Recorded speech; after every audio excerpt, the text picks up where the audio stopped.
E eu quero ler esse texto, então, de Mateus capítulo 24, do verso 1 ao 14. Se você tiver com a sua Bíblia aí, quiser abrir, né, no seu celular.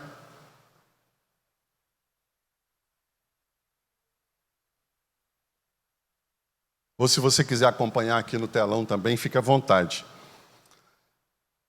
A minha versão aqui está na ARA, tá, Débora? Revista e atualizada. Mateus 24, do 1 ao 14, diz assim: Tendo Jesus saído do templo, ia se retirando, quando se aproximaram dele os seus discípulos, para lhe mostrar as construções do templo. Ele, porém, lhes disse: Não vedes tudo isso? Em verdade vos digo que não ficará aqui pedra sobre pedra, que não seja derribada. No Monte das Oliveiras achava-se Jesus assentado, quando se aproximaram dele os discípulos em particular e lhe pediram: Dize-nos quando sucederá estas coisas, e que sinal haverá da tua vinda e da consumação do século? E ele lhes respondeu: Vede que ninguém vos engane. Vede que ninguém vos engane. Porque virão muitos em meu nome, dizendo: Eu sou o Cristo, e enganarão a muitos. E certamente ouvireis falar de guerras e rumores de guerra. Vede, não vos assusteis, porque é necessário assim acontecer, mas ainda não é o fim. Porquanto se levantará nação contra nação, reino contra reino, e haverá fomes e terremotos em vários lugares. Porém, tudo isto é o princípio das dores. Então sereis atribulados e vos matarão. Sereis odiados de todas as nações, por causa do meu nome. Nesse tempo, muitos hão de se escandalizar, trair e odiar uns aos outros. Levantar-se-ão muitos falsos profetas e enganarão a muitos. E por se multiplicar a iniquidade, o amor se esfriará de quase todos. Aquele, porém, que perseverar até o fim, esse será salvo. E será pregado este evangelho do reino por todo o mundo, para testemunho a todas as nações. Então virá o fim. Vamos orar? Coloca a sua Bíblia aí, do lado, no seu colo, feche seus olhos. E ore agora, fala: Senhor, fala comigo nessa noite. Nós iniciamos falando aqui um breve testemunho a respeito daquilo que eu vi de necessidade na vida dos jovens. E muitos deles, ainda que ouvindo a verdade, escolheram não seguir a verdade. Que esta noite, Senhor, seja uma noite onde a sua palavra entre no profundo do coração de cada um desses que aqui estão. E que nós saiamos daqui edificados pelo poder transformador da tua palavra, Deus. Assim nós oramos, te louvamos, entregamos esse momento a ti e cada vida ao Senhor agora, em nome de Jesus. Amém. Gente, eu pensando a respeito desse texto, eu comecei a fazer um paralelo um pouco a respeito de tudo aquilo que eu tenho buscado conhecimento, a respeito daquilo que eu vejo como desafios próximos ou que estão diante de mim. Assim como um construtor, um engenheiro, ele precisa buscar conhecimento antes de levantar um prédio, de construir uma casa, de levantar um edifício, e ali após estudar fica muito bem claro que para se levantar uma estrutura, é necessário que, antes de se da terra para cima, deve existir, aqui do solo para baixo, o quê? Fundamento. Fundação. Por quê? Porque é justamente o fundamento e a fundação desse prédio que vai manter ele de pé nos tempos contrários, nos ventos, nos desafios. E é muito evidente, diante de tudo aquilo que eu tenho visto, a respeito de um processo de plantação de igreja, que não é diferente disso. A plantação de uma igreja, ela deve ser muito bem fundamentada desde o início. E a sua fundação, ela deve ser preservada. E assim também deve valer para a minha e para a sua vida cristã, para a sua vida espiritual. Porque se nós não entendermos esse princípio da necessidade de estabelecermos fundações para tudo que nós formos fazer na nossa vida, principalmente para a nossa vida espiritual, o que vai acontecer quando o vento bater? Aquilo vai desmoronar. A gente está aí em tempos de guerra e nós vemos alguns mísseis que são lançados contra grandes edifícios, e os mísseis, fica nítido nos vídeos, que eles são lançados na fundação do prédio. E quando aquele míssil bate ali naquela fundação, devido ao poder destruidor, todo o prédio se desmorona. Então, quando existe um abalo de fundação, a falta dela, ou quando nós não priorizamos a fundação da nossa vida cristã, em algum momento, preste atenção no que eu estou dizendo, em algum momento a sua vida cristã espiritual vai sucumbir. Porque nada que não tem fundamento permanece. E a palavra de Deus é muito clara quando a gente olha para esse texto. Jesus nos alerta que haverá um tempo difícil. Haverá um tempo de guerras, de fome, de perseguição, de matança. E se você não tiver, jovem, adolescente, com a sua vida espiritual muito bem fundamentada na rocha chamada Jesus Cristo, você vai sucumbir. Em algum momento da sua vida, esse abalo vai chegar. Mas eu quero aqui, antes de entrar em alguns pontos que eu anotei aqui, eu quero começar aqui de maneira bem aberta, trazendo você a uma breve reflexão. Se eu fizesse aqui algumas perguntas para você, e perguntasse para você, quem é a pessoa que você mais ama? Já passou pela sua mente alguém, né? Sim ou não? Ou você não ama ninguém? Quem é a pessoa que você mais ama? Eu tenho certeza que já passou algo pela sua cabeça, alguém. Qual que é o carro dos seus sonhos? Eu tenho certeza que todo mundo já pensou em algum, né? Alguém pensou bicicleta elétrica? A gente não pode desprezar o sonho de ninguém, né? É o sonho da pessoa, não é? Qual é o carro dos seus sonhos? Qual lugar você sonha em conhecer? Hã? Aí, ó.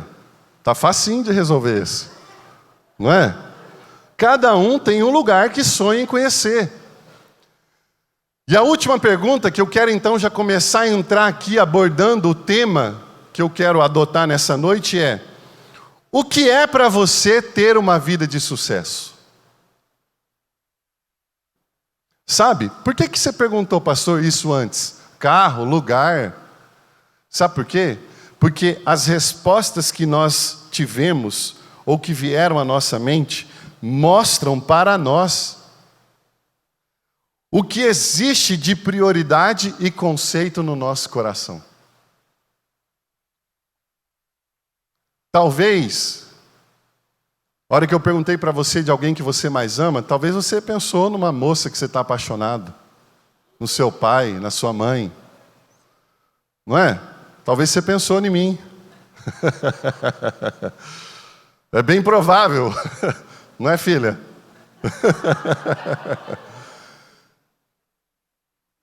A pergunta é: por que você não pensou em Jesus? Por que você não pensou no Espírito Santo? Ô pastor, acabou a brincadeira. Agora o senhor está pegando pesado, hein?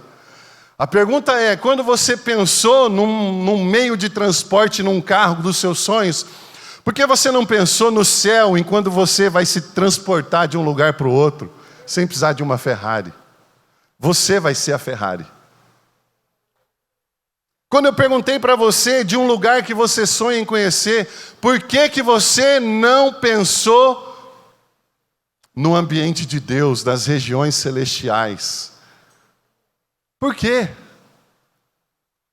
Por que eu fiz perguntas aqui totalmente sem direção, sem filtro, sem tentar te direcionar as respostas? É justamente para fazer você refletir a respeito daquilo que está no seu coração.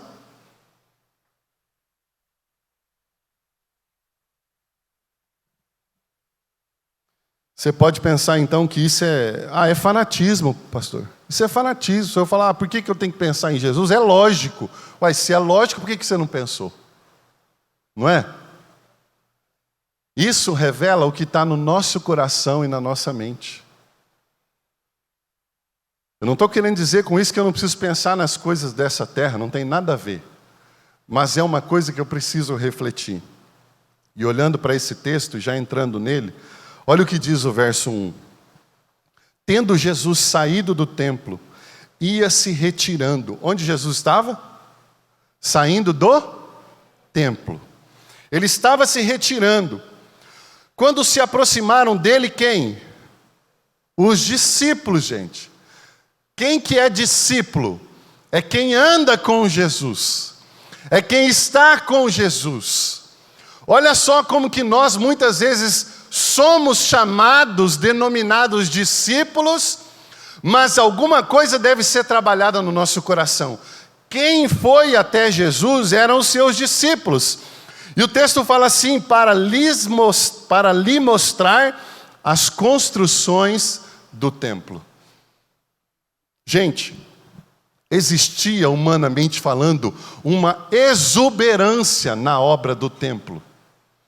Fisicamente, humanamente falando, a obra do templo era um espetáculo.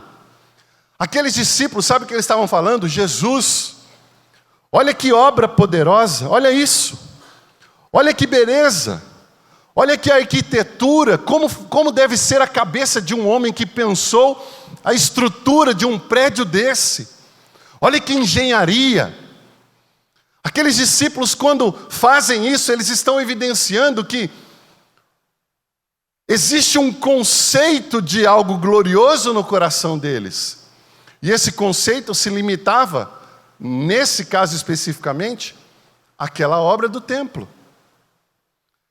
Então, o que eu estou querendo dizer aqui, para que a gente entenda o que é viver uma vida de sucesso, ou receber os princípios para viver uma vida de sucesso, uma pergunta importante para eu te fazer: você quer viver uma vida de sucesso? Sim ou não? Quer? Ninguém levantou a mão? Todo mundo quer viver uma vida de sucesso.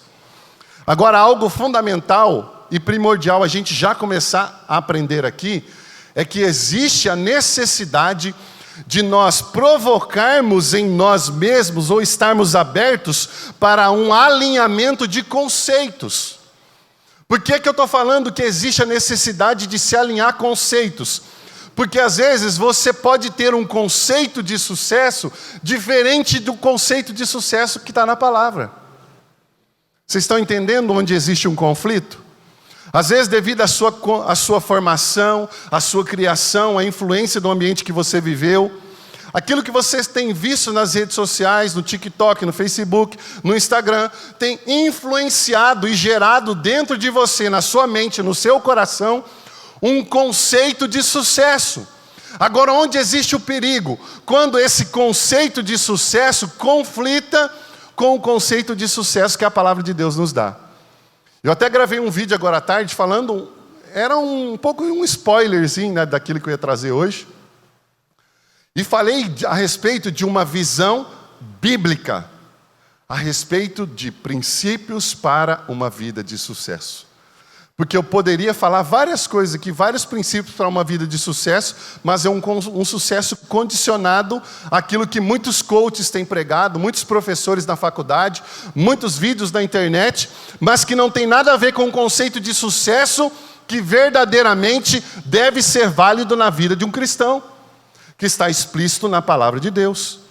Quando aqueles discípulos falam para Jesus, vede essas obras. Olha isso, Senhor. Esse texto, esse versículo me mostra que a resposta de Jesus no verso 2 fala assim, ó, ele porém lhe disse, não vedes isso? Presta atenção. Os discípulos falaram para Jesus olhar a obra do templo. E o que Jesus responde? Não vedes isto? Em verdade vos digo que não ficará pedra sobre pedra. Tudo será derrubado. Sabe o que eu aprendo aqui já de início? aquilo que nós admiramos, ou os conceitos que nós temos, a capacidade do homem, não impressiona em nada Jesus. O poderio humano não causa impacto em Jesus. O nosso poder, o nosso conhecimento, a nossa sabedoria, a nossa inteligência não impacta Jesus. Porque Jesus está querendo ensinar aqueles homens a viver num nível de influência celestial, a um nível de conceito de sucesso superior àquilo que meramente os nossos olhos podem ver. Vocês estão entendendo o que eu estou dizendo? Jesus fala assim, olha, isso aí que vocês estão dando valor, não ficará pedra sobre pedra. O conceito daqueles homens, a capacidade do homem não impressiona Jesus. E é assim na maioria das vezes, aquilo que nos impressiona não impressiona Deus. A medida de sucesso de Jesus tem outra régua. Ou a régua de sucesso dele tem outra medida. Não é a mesma que a nossa. O diabo, gente, e os homens estão de toda maneira tentando deturpar a nossa mente, desconstruir conceitos que são bíblicos e construir conceitos que são meramente passageiros, humanos ou até mesmo demoníacos. É isso que o diabo tem tentado fazer. Esses dias eu estava comecei a ler um livro do Luciano Subirá, chama Até que Nada Mais Importe. E ele logo no início do livro, ele fala a respeito de uma experiência que ele teve, onde ele conta algumas histórias que ele havia vivido de períodos de jejum e compromisso de leitura da palavra. Preste atenção no que ele está fazendo, gente. É jejum e leitura da palavra. Ah, então deve ser coisa boa. Então olha só. Ele contou que no início de um ano, ele colocou no coração dele de fazer um jejum como ele nunca tinha feito antes. De ler a Bíblia como ele nunca havia lido antes.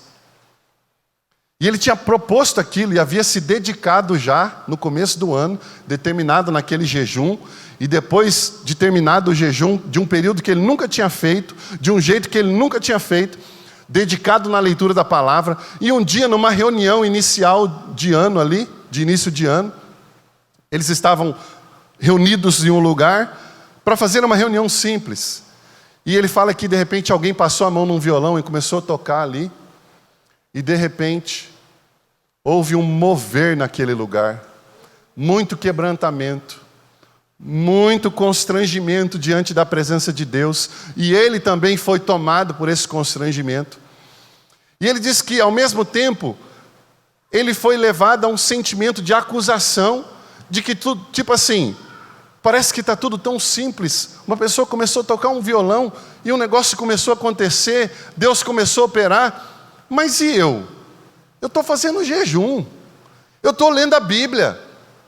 E ele sentiu um sentimento ruim, e ele conta que o que Deus ministrou ao coração dele é: Luciano, a sua performance não me impressiona.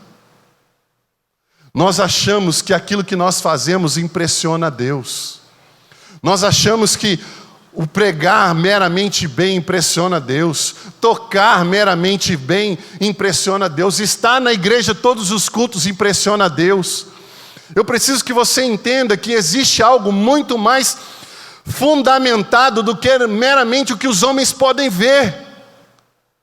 Existe algo muito mais profundo, a linha é muito fina, o que de fato nos motiva. A nossa performance ou a nossa paixão por Ele. Será que eu acho que eu falar, eu estou fazendo jejum de 40 dias, vai impressionar a Deus? Você acha que Deus vai se impressionar com isso?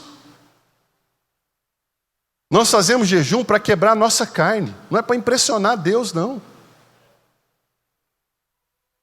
Nós oramos, é porque nós precisamos orar, não é para mostrar para Deus que eu estou aqui não 24 horas orando. Deus não se impressiona com a nossa performance, Ele não se impressiona.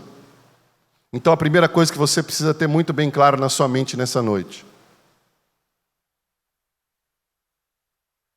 é necessário um alinhamento de conceitos. É indispensável um alinhamento de conceitos. Porque o sucesso meramente humano não impressiona a Deus. Amém? Então, alinhando esse conceito de sucesso, quando a gente olha para o verso 13, o que é sucesso aos olhos de Jesus, tendo como base o versículo 13? Põe para mim aí, Débora, por favor. Aquele, porém, que perseverar até o fim, esse será salvo. Lembra que eu falei dos tempos do fim? Jesus morre, ressuscita, nós iniciamos o tempo do fim. Então nós estamos vivendo o tempo do fim. E sucesso aos olhos de Jesus, já trazendo esse alinhamento baseado nesse texto, é nada mais, nada menos do que perseverar até o fim. Nas entrelinhas, o que Jesus está dizendo? Que talvez o seu conceito de sucesso esteja deturpado. Talvez o seu conceito de sucesso esteja unicamente ligado às questões dessa vida. Jesus está dizendo para você nessa noite: perseverar até o fim é o sucesso que eu espero para todos vocês. Perseverar.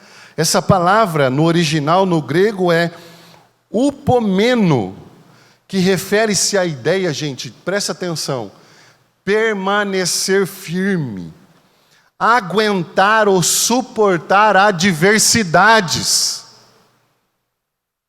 Aguentar ou suportar adversidades, desafios ou dificuldades com paciência e resiliência. Pastor, então o que é perseverar até o fim? Perseverar até o fim é permanecer firme. Os ventos vão bater, as tentações vão vir, a derrota vai bater na sua porta, a tribulação vai vir, mas você vai permanecer de pé. Isso é sucesso aos olhos de Jesus. Aquele que perseverar até o fim.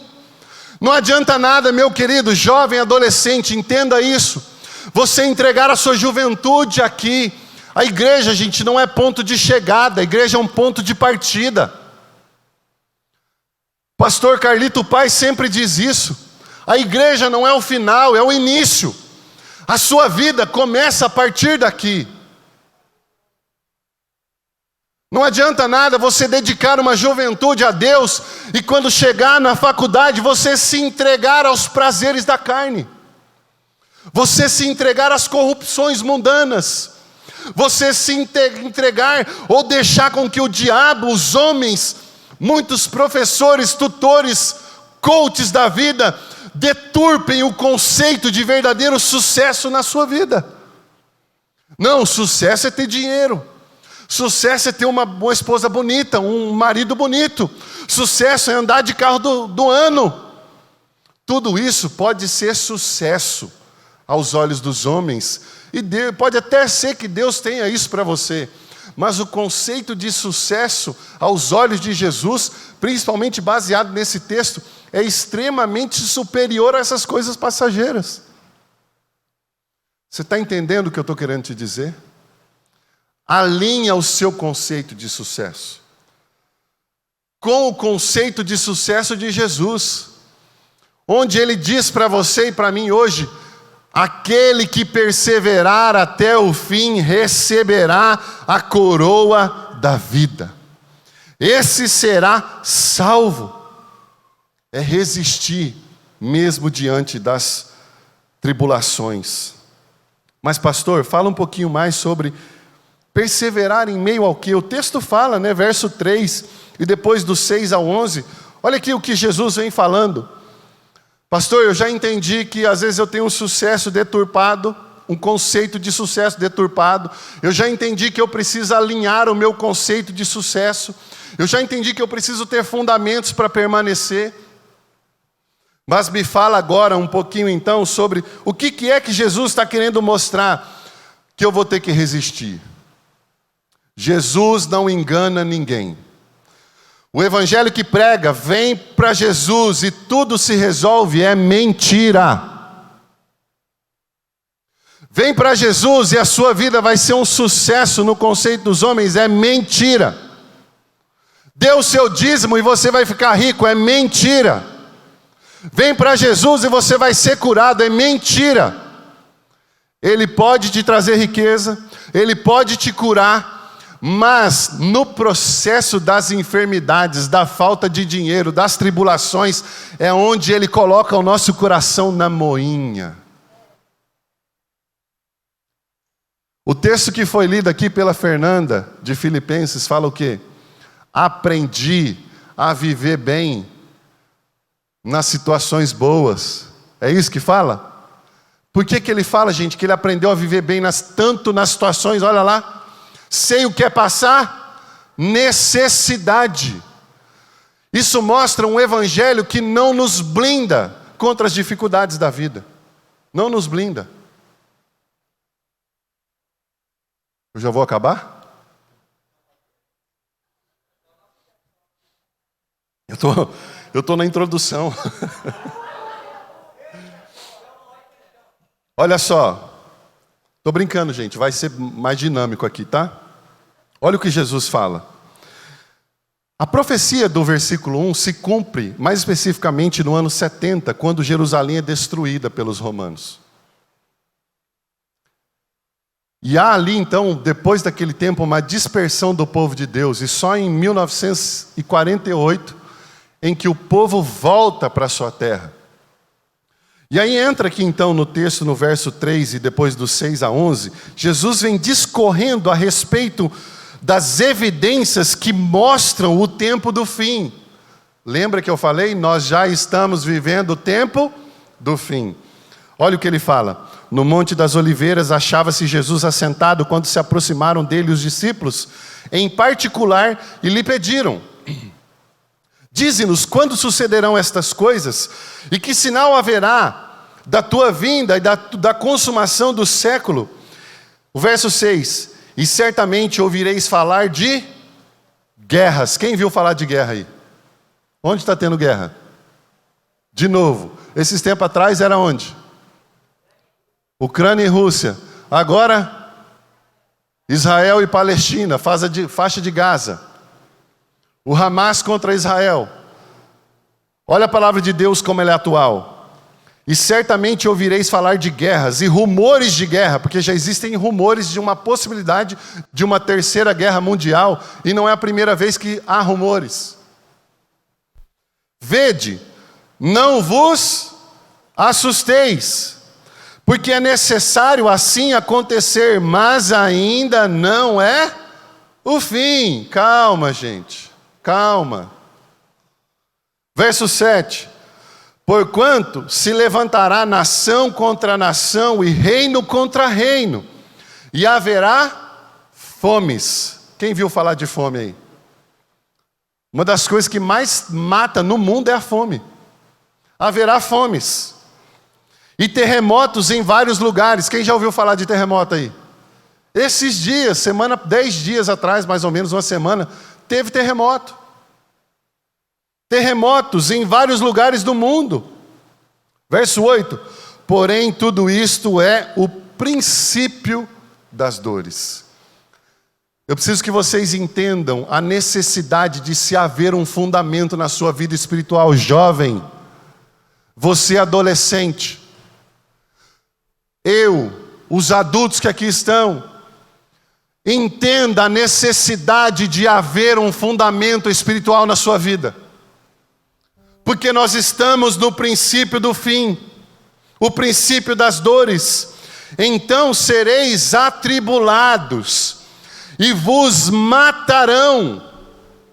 Sereis odiados de todas as nações, por causa do meu nome. Nesse tempo, muitos hão de se escandalizar, trair, odiar uns aos outros, levantar-se-ão muitos falsos profetas e enganarão a muitos. Preste atenção. Preste atenção. Mais evidências aqui a partir do verso 12. E por se multiplicar a iniquidade, o amor se esfriará de quase todos. Mais profundamente falando, ou especificamente falando, a quais adversidades, desafios ou dificuldades, Jesus está dizendo que eu preciso perseverar. Contra quais? Preste atenção. O sucesso aos olhos de Jesus, para mim e para você, nada mais é do que resistir. Perseverar. Preste atenção. O sucesso aos olhos de Jesus para mim e para você nada mais é do que persistir, perseverar e não ser influenciado pelo mundo.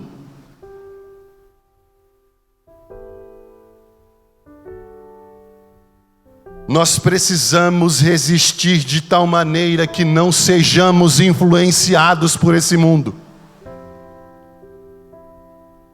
Pastor, perseverar em meio a quê, pastor? Em meio ao ódio. A Bíblia fala, esse versículo fala que o amor de muitos se esfriar, mas o ódio não, gente. O ódio não vai se esfriar.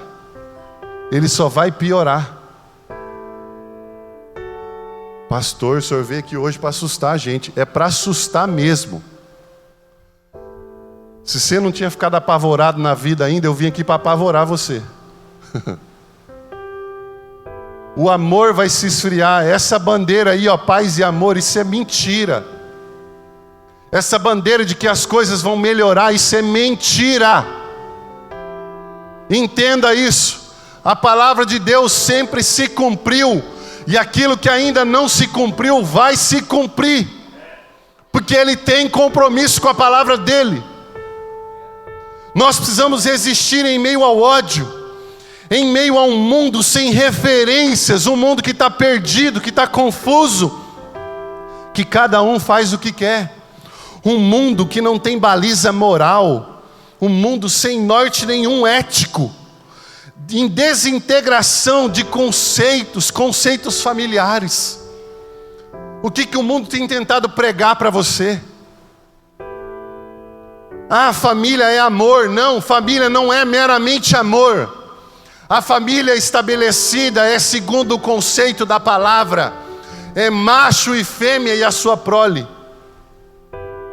É homem e mulher e a sua prole. O resto são conceitos demoníacos e humanos. É em meio a isso que nós somos desafiados a resistir e perseverar.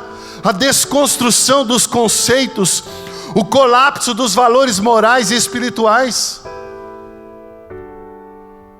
As pessoas estão deixando com que os valores espirituais e morais se desmoronem diante dos seus olhos, e ninguém fala nada. As famílias estão sendo destruídas. Gente, nós estamos falando de uma relativização do espiritual. Ah, isso é relativo. Seguir a Deus é relativo. Cada um segue o Deus que quer. Não! Isso é mentira. Só existe um Deus verdadeiro, que eu saiba, que morreu e ressuscitou. E Ele se chama Jesus. Todos os outros reis ou deuses sucumbiram diante da história, diante dos homens, diante dos anos, diante da velhice. A infidelidade conjugal, o divórcio, gente, com índices altíssimos.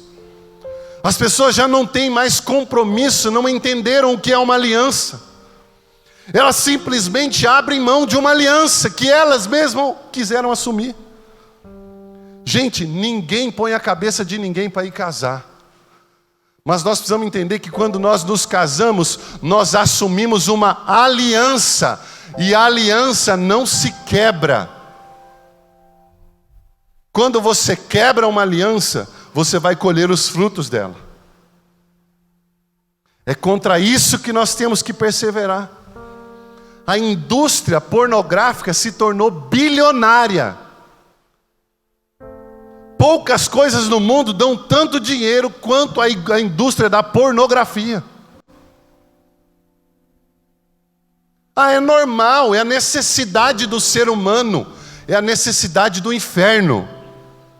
Porque existe um tempo e uma hora certa para se despertar a sua sexualidade.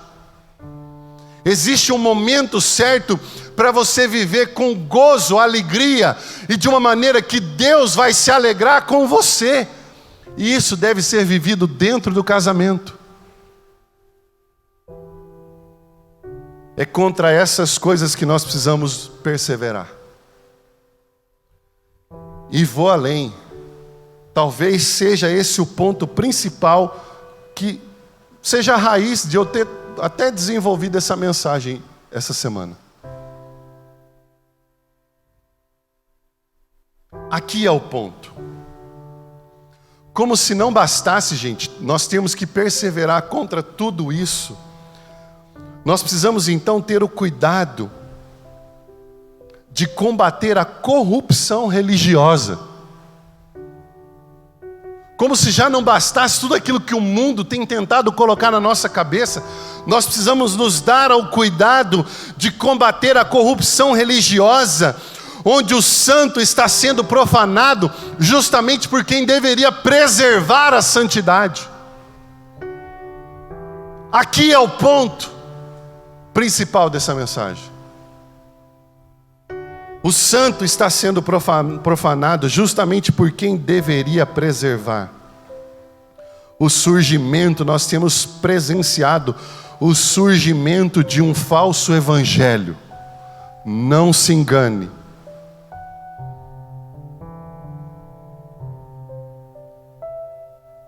A todo momento estão tentando implantar um falso evangelho diante de nós.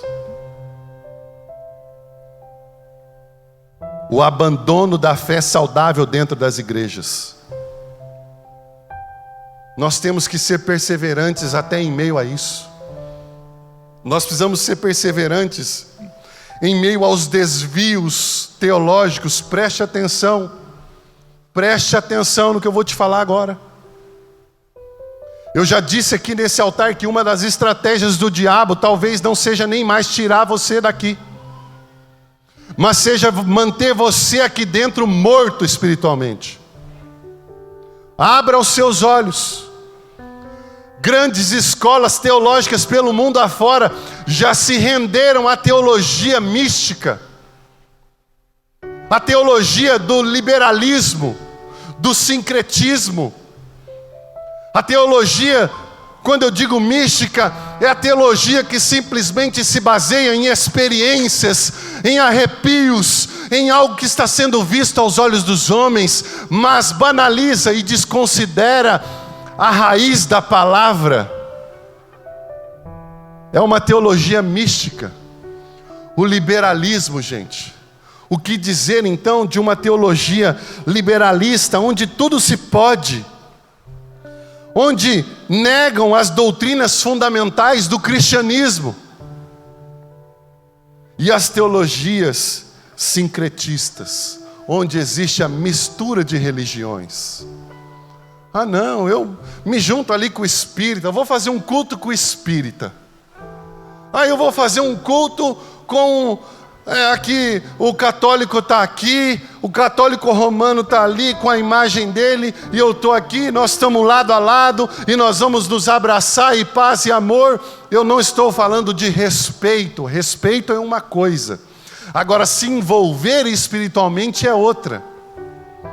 Quando você entra nessa teologia sincretista, você entra numa área onde você profana o santo.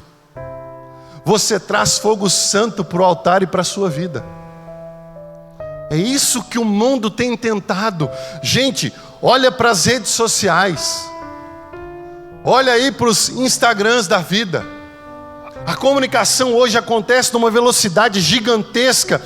E as escolas teológicas estão se vendendo a isso. E existe então uma deturpação dessa teologia.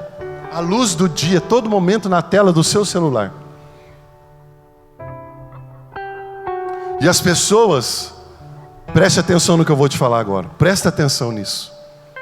O diabo quer deturpar a teologia, a sã doutrina na sua cabeça, para às vezes manter você dentro da igreja morto, seguindo algo que não deve ser seguido.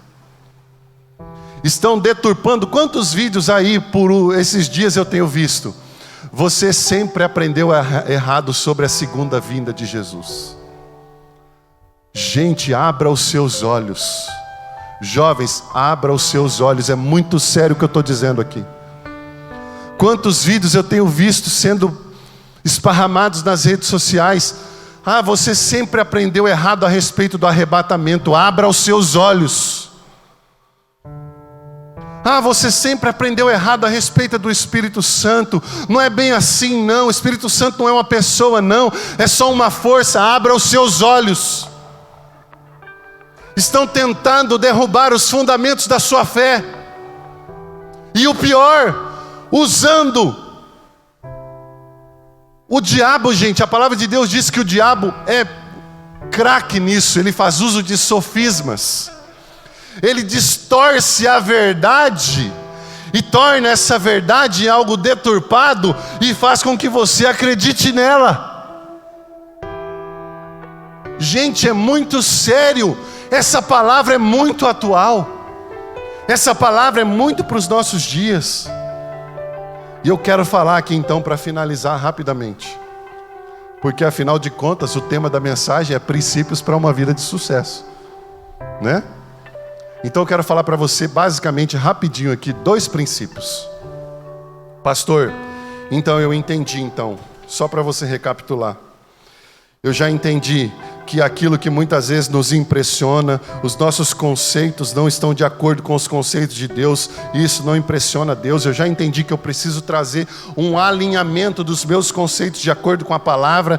Eu já entendi que baseado nesse texto, sucesso aos olhos de Jesus é perseverar até o fim. E perseverar contra o quê? Contra tudo isso que eu estou falando aqui. Esse é o conceito de sucesso, quando você persevera contra todas essas coisas. Então, pastor, me mostra agora 2 princípios que vão me ensinar a vencer, a perseverar até o fim. O versículo 4 diz assim: e ele lhes respondeu: vede que ninguém vos engane. O que eu estava falando aqui agora? Que o diabo está tentando enganar você. Ele está tentando enganar você. As teologias humanas estão tentando enganar você, levar você por um caminho que você não deve ir, levar você por uma teologia que você não deve seguir. Porque virão muitos em meu nome dizendo eu sou o Cristo, e enganarão muitos. Muitos serão e estão sendo enganados dentro das igrejas. Pasmem, muitas igrejas desprezaram a pregação da sã doutrina ou da doutrina saudável. Mas existe outro fator. Eu não preciso apenas estar numa igreja que se prega a doutrina saudável. Eu preciso também aprender a ser um ouvinte de doutrina saudável. Porque lembra o que eu falei no início? Não adianta nada eu ouvir e não colocar em prática. O que adianta eu vir aqui pregar uma palavra bíblica como essa para você, e você sair do portão afora e der ouvidos a fábulas profanas de velhas caducas, como diz a palavra de Deus. E dar ouvidos àqueles que não pagam preço de oração pela sua vida. O verso 4 já é uma resposta do primeiro princípio. Vede que ninguém vos engane. A pergunta é, pastor, como não ser enganado? Você já ouviu falar da história de um homem que nunca foi enganado na questão de receber uma nota de dinheiro? Toda nota que ele pegava, ele sabia se ela era falsa ou verdadeira. Você já ouviu essa história? Quem já ouviu essa história? Alguns já ouviram. Aquele homem sempre identificava, ele nunca caía no golpe da nota falsa. E chegaram para ele e disseram assim: qual que é a sua técnica? Como você identifica a nota falsa? Ele falou assim: eu não identifico a falsa. Eu me atenho única e especificamente em identificar a verdadeira. Porque tudo aquilo que for diferente da verdadeira, eu sei que é falsa. Nas entrelinhas, um princípio então para você vencer tudo isso que eu disse até aqui, indispensável, é conhecer a palavra de Deus. Pastor, como eu não vou ser enganado? Conhecendo a verdade. Quando você conhece a verdade, quando a mentira bater a sua porta, você vai saber que é mentira. Preste atenção. O texto de 2 Timóteo 4,4 mostra um povo que vai amar ser enganado. Vai amar ser enganado. Olha o que diz o texto, 2 Timóteo 4,4. E se recusarão a dar ouvidos à verdade, entregando-se às fábulas. Essa palavra vai se cumprir. Que não sejamos nós, amém? A única maneira de você vencer as falsas doutrinas é conhecendo a doutrina verdadeira. É entendendo que o conhecimento da palavra deve ser uma verdade imutável de Deus para a sua vida. O conhecimento da palavra deve ser uma verdade na sua vida contra o surgimento de falsos ensinos e falsas verdades, contra a pregação de um evangelho inclusivo e adaptativo. O evangelho verdadeiro jamais vai se adaptar a você. O evangelho, gente, entenda isso. O evangelho jamais vai se adaptar à humanidade. A humanidade, o homem precisa se adaptar ao evangelho. O evangelho é imutável. E eu jamais vou conhecer esse evangelho se eu não conhecer a palavra. A palavra é o centro. Nós não precisamos confiar em métodos. Métodos são bons, muitos são dados por Deus, mas a nossa confiança não está em métodos. A nossa confiança está na palavra, porque a palavra não muda, a palavra se cumpre, a Bíblia é o centro. Na nossa vida, o nosso coração deve ser regado pela palavra. O evangelho verdadeiro proporciona essa conexão íntima com Deus. Gente, alguém já disse que se o diabo derrubou terça parte dos anjos que viviam no ambiente de Deus, diante de Deus, o que ele não fará com uma geração que não lê Bíblia, não ora e não sabe o que é viver uma fé saudável?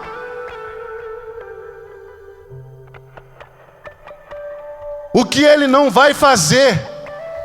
Que o Senhor tenha misericórdia de nós. Eu vou falar rapidamente alguns textos aqui, porque eu já passei da hora. Romanos 10:17. E assim, a fé vem pela pregação, e a pregação pela palavra de Cristo. João 17:17. Santifica-os na verdade, uma oração de Jesus em favor de nós. Pai, santifica-os na verdade, a tua palavra é a verdade. 2 Timóteo 3,16. Toda a escritura é inspirada por Deus e útil para o ensino, para a repreensão, para a correção, para a educação na justiça. Salmo 119, 105, aqui na NVI. Lâmpada para os meus pés é a tua palavra e luz para o meu caminho. Lembra do perseverar até o fim? Se você não tiver a palavra como luz e princípio na sua vida para iluminar o seu caminho, você vai chegar em algum lugar, mas não é onde Deus quer que você chegue. Josué 1:8. Não cesses de falar deste livro da lei, antes medita nele dia e noite, para que tenhas cuidado de fazer segundo tudo quanto nele está escrito. Então farás prosperar o teu caminho e serás bem-sucedido. E o segundo princípio, Para finalizar, a sã doutrina, a palavra, gente, quando a gente conhece, ela vai gerar em nós como consequência o segundo princípio: uma fé sólida, consistente e saudável. Então o segundo princípio para você vencer tudo aquilo que eu falei aqui, é estabelecer na sua vida, através da palavra, uma fé saudável. Porque o versículo 12 fala que o amor se esfriará de quase todos. A única maneira de se manter firme é a busca e preservação de uma fé saudável. Assim como um corredor entra numa maratona, e se ele não tiver saúde física, ele jamais chegará ao fim de uma maratona. Como é que você põe um cara com 10% do coração para correr uma maratona de 42 quilômetros? A nossa caminhada em Cristo é da mesma maneira. Se nós não buscarmos o desenvolvimento de uma fé saudável, nós não perseveraremos. Consegui. Uma fé saudável é indispensável, é praticamente impossível chegar no fim sem ela. Diante disso, não viva uma fé isolada, fora da igreja, longe da célula. Quando o amor se esfria, a gente põe culpa em todo mundo e a gente vive longe. Amém? Vamos ficar de pé?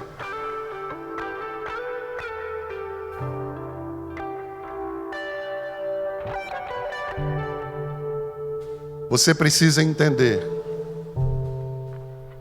que uma fé saudável se manifesta.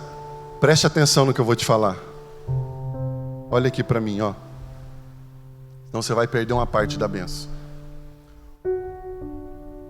Primeiro princípio, conhecer a palavra. Segundo, como consequência, desenvolver uma fé saudável. E você precisa entender que uma fé saudável não se manifesta única e exclusivamente na individualidade. Uma fé saudável também se manifesta indispensavelmente na individualidade, mas ela só é completa quando eu entendo que eu preciso viver a minha fé não de maneira isolada, mas no meio do corpo de Cristo. Porque no meio do corpo a sua fé é edificada. Um tem salmo, um tem cântico, um tem louvor, um tem uma palavra, um tem dom de cura, um tem dom de palavra de sabedoria, um tem dons de profetizar. Ministério pastoral, evangelístico. Cada um tem algo para edificar um ao outro. Então uma fé saudável não se manifesta, eu cultuo a Deus de casa. Isso é mentira. Você deve cultuar a Deus em casa e na igreja. E aqui eu finalizo, Efésios 2, 19 a 22, diz assim: assim, já não sois estrangeiros e peregrinos. Tudo isso que eu estou falando para vocês é Bíblia, gente, não é coisa da minha cabeça. Olha só o que fala: já não sois peregrinos, mas concidadãos dos santos, e sois da família de Deus, edificados sobre fundamento dos apóstolos e profetas, sendo Ele mesmo, Cristo Jesus, a pedra angular. Olha só, fundamento, a vida em família, a vida na igreja, no qual todo o edifício bem ajustado cresce para o santuário dedicado ao Senhor. Olha o sucesso aos olhos do Senhor nas coisas espirituais, no qual também vós juntamente estáis edificados para a habitação de Deus no Espírito. 1 Pedro 2,5: também vós mesmos, como pedras que vivem, sois edificados casa espiritual para serdes sacerdócio santo, a fim de oferecer de sacrifícios espirituais agradáveis a Deus por intermédio de Jesus Cristo. E o verso 14 termina mesmo. Tá bom? Enrolei vocês, né? Verso 14 de Mateus 24: e será pregado este evangelho do reino por todo o mundo, para testemunho a todas as nações, então virá o fim. Amém? Você recebeu essa palavra nessa noite? Você entendeu essa palavra nessa noite? Você entendeu? Eu espero, porque eu fiquei 50 minutos suando aqui para você. Eu espero do fundo do meu coração que você tenha entendido essa palavra. E eu não vou nem fazer apelo. Eu quero unicamente orar por você. E mais uma vez te lembrar o versículo onde Jesus fala: vede que ninguém vos engane. Porque o diabo está tentando deturpar a sua cabeça.